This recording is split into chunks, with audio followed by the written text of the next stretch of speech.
Hello everyone, next question देखते हैं हम लोग।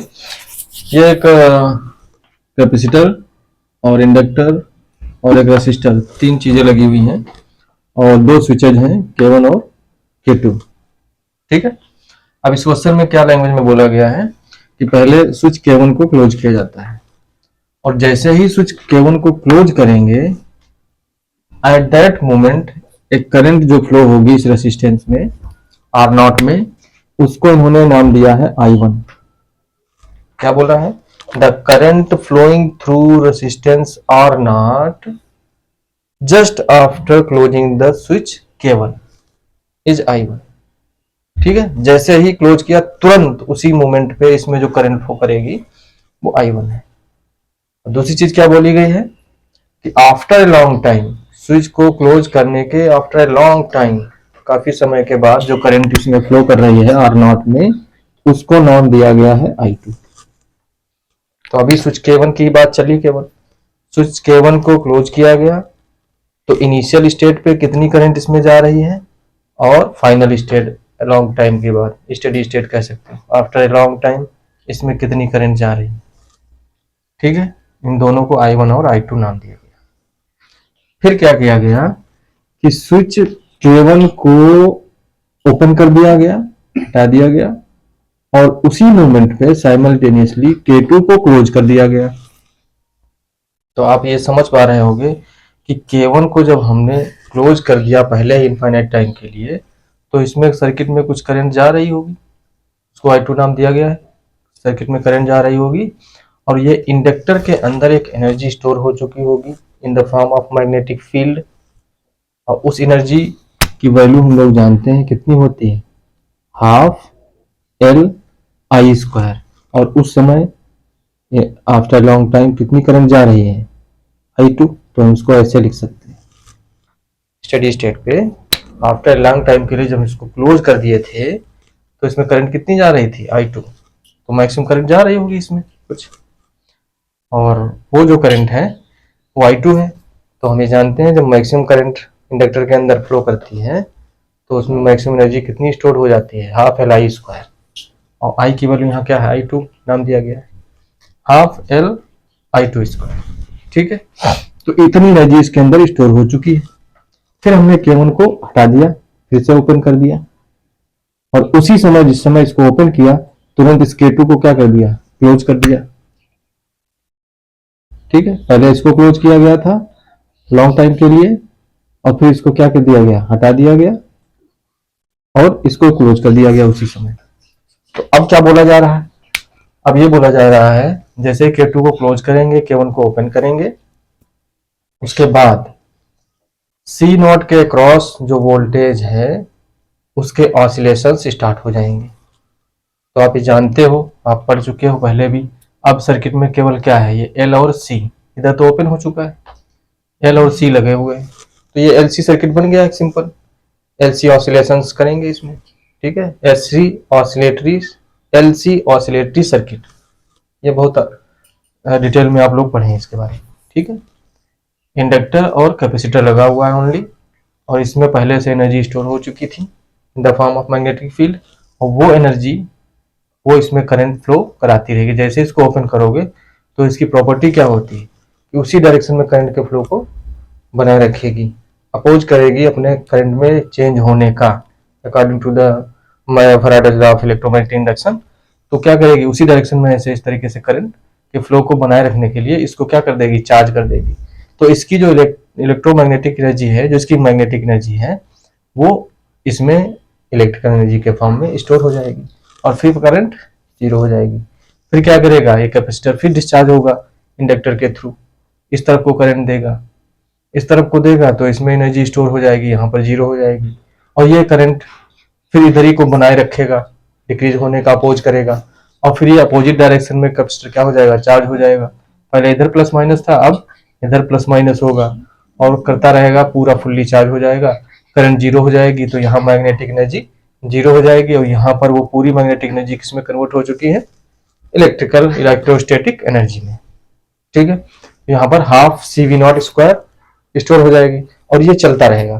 फिर से ये डिस्चार्ज होगा इस तरफ को, तो इधर पॉजिटिव इधर नेगेटिव, फुल्ली चार्ज होगा उस तरफ को, तो एक तरफ एक पोलैरिटी में एक बार दूसरी पोलैरिटी में ये चार्ज होता रहेगा, और यहाँ पर भी बारी बारी अल्टरनेटली वही ऑसिलेशन चलते रहेंगे। एक बार यहाँ एनर्जी स्टोर होगी, एक बार यहाँ एनर्जी स्टोर होगी, एक बार इलेक्ट्रोस्टैटिक एनर्जी, एक बार magnetostatic energy. This is the oscillatory circuit, LC oscillatory circuit.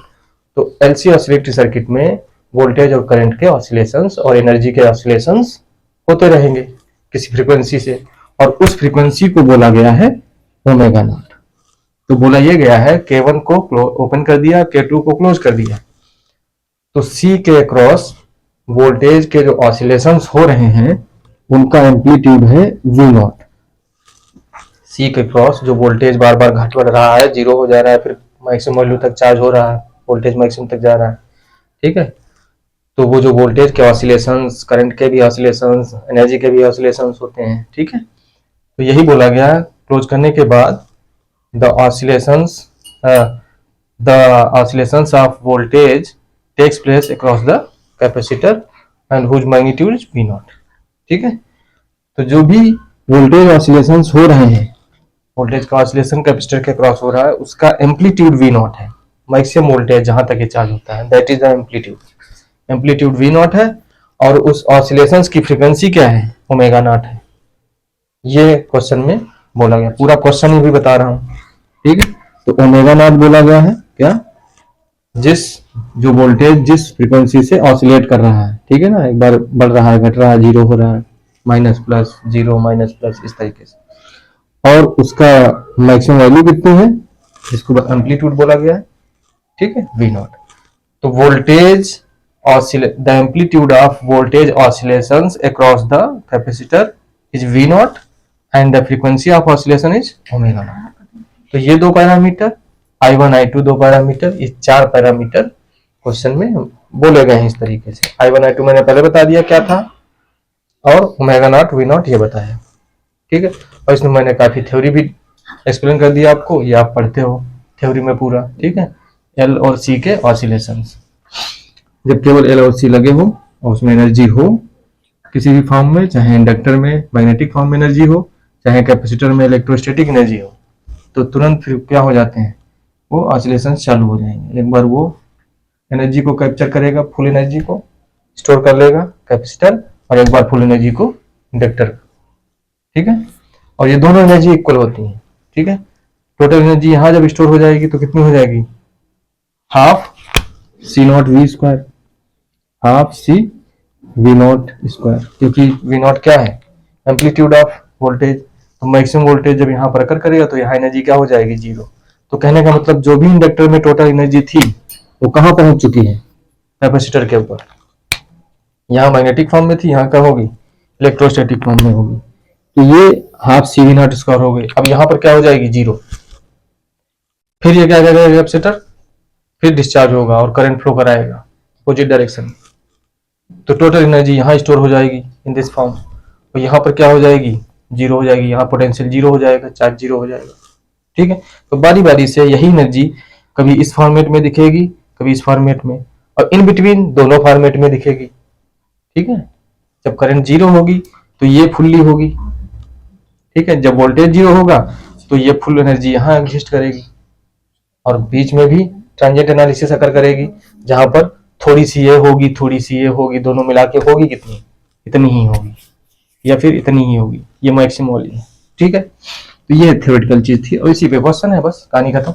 बहुत ही सिंपल क्वेश्चन पूछा गया, जिसको थोड़ा सा एलसी ऑसिलेशंस के बारे में पता हो, ये तो बड़ी आसानी से निकल जाएंगे। इसके लिए थोड़ा एलसी ऑसिलेटरी सर्किट की थ्योरी पता होगी तो आप कर लो, ठीक। अब देखिए, दो लिस्ट बनाई गई है, फर्स्ट लिस्ट और सेकेंड लिस्ट, और मैच कराने वाला क्वेश्चन है। तो पहले में कहा गया the value of I1 in ampere is, ampere में I1 की वैल्यू कितनी होगी, फिर एम्पियर में I2 की वैल्यू कितनी होगी, और फिर कहा गया the value of omega naught कितना होगा, ये ऑसिलेशन फ्रीक्वेंसी, वो भी किलो रेडियन पर सेकेंड में कितनी होगी, और value of V not voltage में कितना होगा, वैल्यू ऑफ V नॉट भी पूछा गया, ठीक है। और यहाँ सेकंड लिस्ट में ऑप्शन दिए हैं 0, 2, 4, 20, 200, 5 ऑप्शन दिए हैं।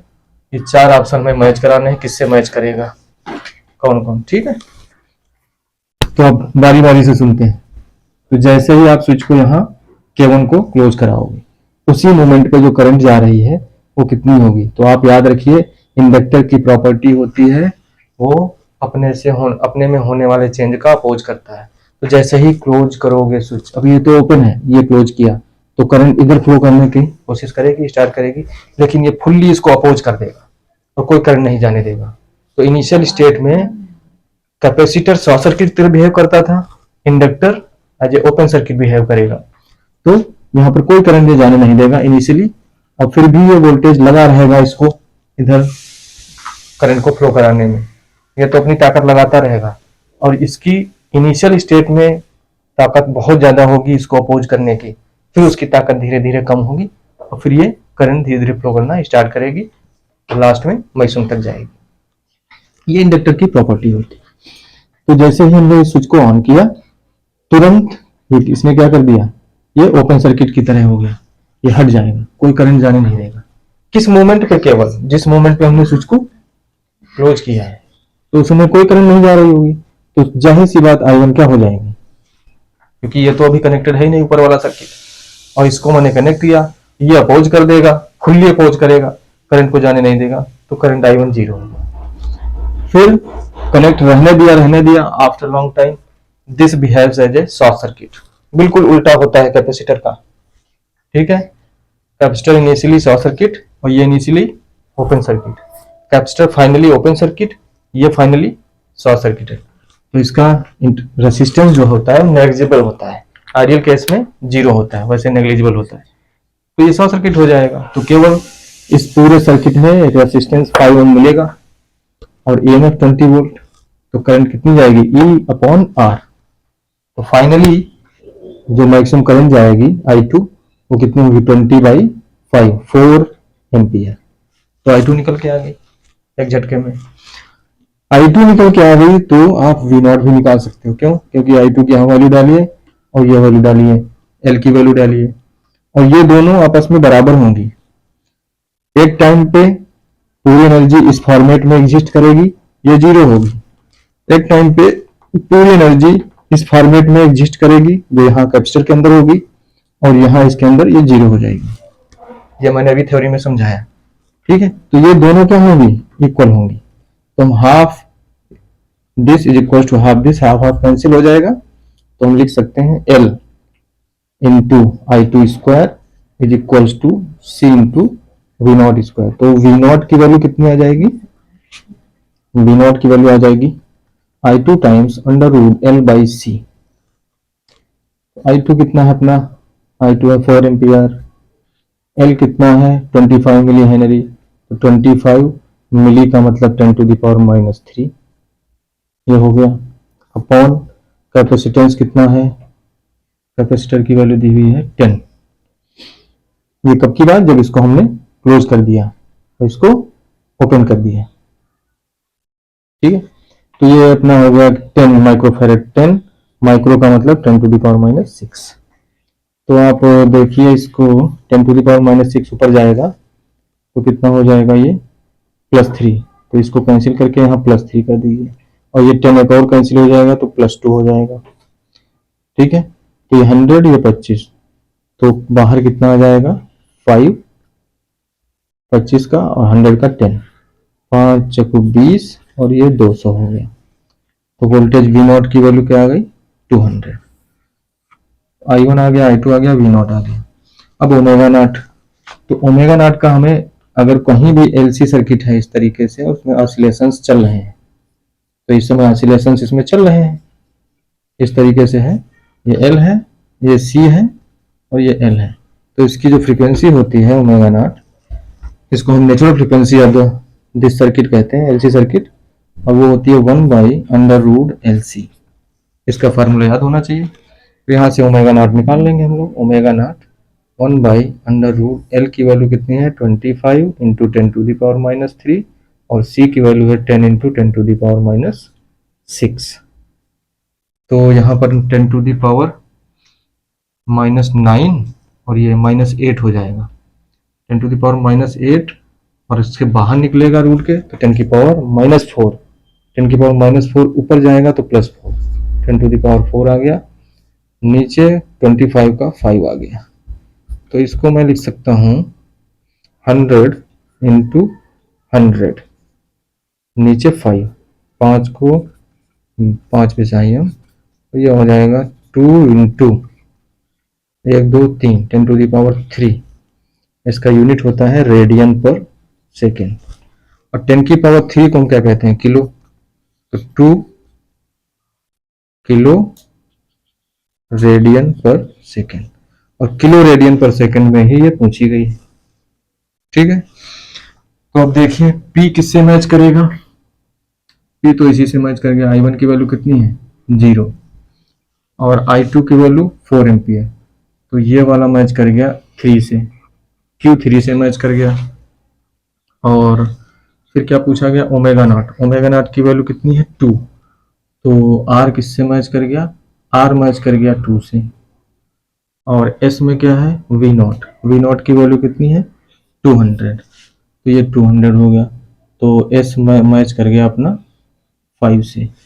ठीक है, 4 कहीं नहीं है, 4 फालतू दे रखा है, तो इसका मतलब हमारा आंसर 4 ऑप्शन दिए हैं, उसमें ये वाला सही होगा, P1 से ऐसे लिखा होगा।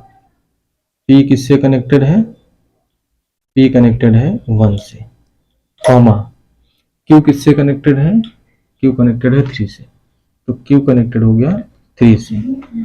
और R कनेक्टेड है किससे, R कनेक्टेड है 2 से, और S कनेक्टेड है किससे, S कनेक्टेड है 5 से। तो ये वाला ऑप्शन जो दे रखा होगा क्वेश्चन में, यही ऑप्शन अपना सही है, बाकी गलत होंगे, ऐसे कनेक्शन दिए होंगे सब। तो सारी वैल्यू आ गई हमें इसमें, तो बहुत ही सिंपल क्वेश्चन था, कुछ था ही नहीं, बस LC circuit, RC circuit, LR circuit की तीनों की इंफॉर्मेशन यूज हुई है। ठीक है, LR सर्किट मतलब रेसिस्टेंस और इंडक्टेंस सर्किट इनिशियली कैसे बिहेव करता है, फाइनली कैसे बिहेव करता है, और RC सर्किट और LC सर्किट के ऑसिलेशंस का फार्मूला। ठीक है, तो LC सर्किट में हम नेचुरल फ्रीक्वेंसी जानते हैं ओमेगा नॉट ये होती है, ऑसिलेशन फ्रीक्वेंसी का यही फार्मूला होता है, और जो एनर्जी स्टोर होती है बारी बारी से कैपेसिटर के अंदर, इंडक्टर के अंदर, वो ये होती है, ये दोनों ही इक्वल होती हैं। एक बार टोटल एनर्जी इस फॉर्मेट में दिखेगी, एक बार टोटल एनर्जी इस फॉर्मेट में दिखेगी, है ये टोटल एनर्जी, एक बार यहाँ स्टोर होगी, एक बार यहाँ स्टोर होगी, ये दोनों सेम ही होती हैं, क्योंकि वही एनर्जी यहाँ जाती है, वही एनर्जी यहाँ आती है। उसको करके हमने सारी चीज़ें फाइंड आउट कर दी। आगे बढ़ते हैं, थैंक यू।